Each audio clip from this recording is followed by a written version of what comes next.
Before we begin learning Spanish, it's important to see the relationship that it has with English. This will help you grasp learning Spanish easier due to your foundation that you already have with English. In this lesson, I'm going to talk about cognados or cognates. The reason why they're called cognates is because you can recognize the similarity between words in English and in Spanish. You would be surprised how many words you already know in Spanish due to what you already know in English. This lesson will help you understand more the relationship between words in Spanish and in English. First, let's go over what exactly a cognate is. Remember that being able to recognize the similarities between words is one of the steps in learning a new language. Cognates fall into three categories: exact, indirect, and direct. There are other ones, but these are the main ones. Exact cognates are those that are spelled the same and have the same meaning, we just change the pronunciation slightly. Like, for example, actor, actor. You also have indirect and direct. And again, those make it easier for you to learn the vocabulary of another language, and also by applying what you already know in English makes it easier in obtaining that vocabulary. And I'll show you some more examples of those indirect and direct cognates as we go along with the lesson. The reason why Spanish and English are so similar is they both borrow words from Latin and Greek. This helps us get a leg up in learning the new vocabulary in Spanish. However, there are words that are known as false cognates. These are words that, although they may look alike, the meaning is different and the pronunciation is different. The good news is that only 10% of those words are false cognates in Spanish. As you learn Spanish, you will notice many of the words also have slightly different spellings. Usually words that end in O, A, or E in Spanish, most often those are dropped or changed in English. For example, talento becomes talent, agente becomes agent. Now I'll be going over how to recognize the similarities between the words due to their endings.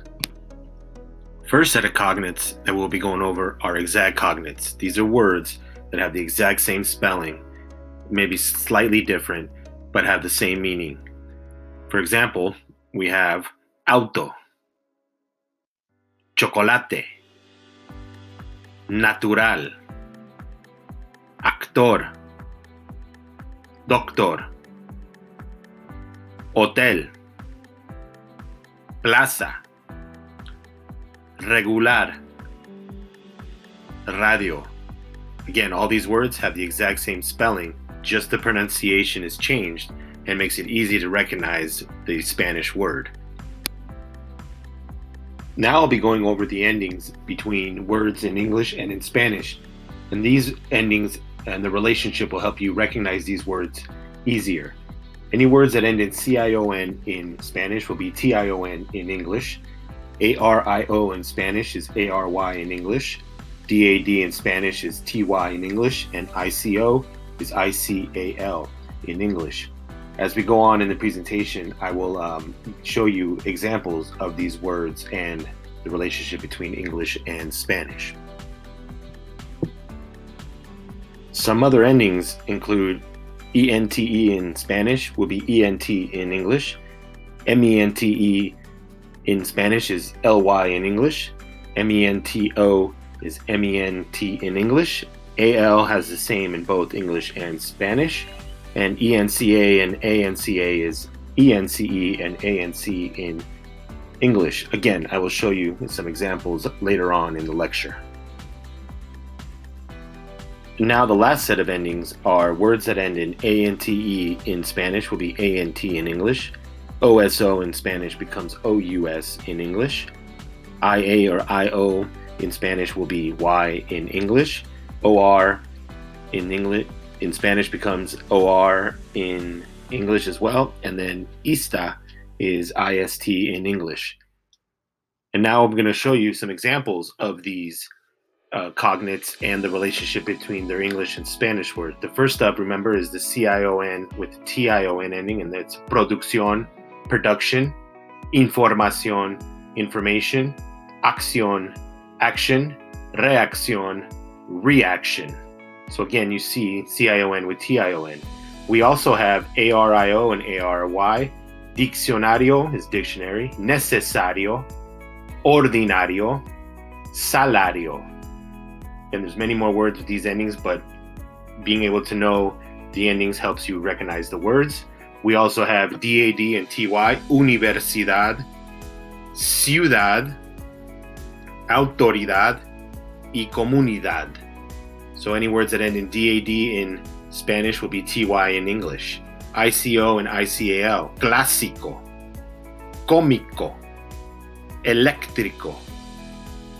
Político. Notice a lot of the Spanish words will have accent marks on these. But again, this is the relationship between those words.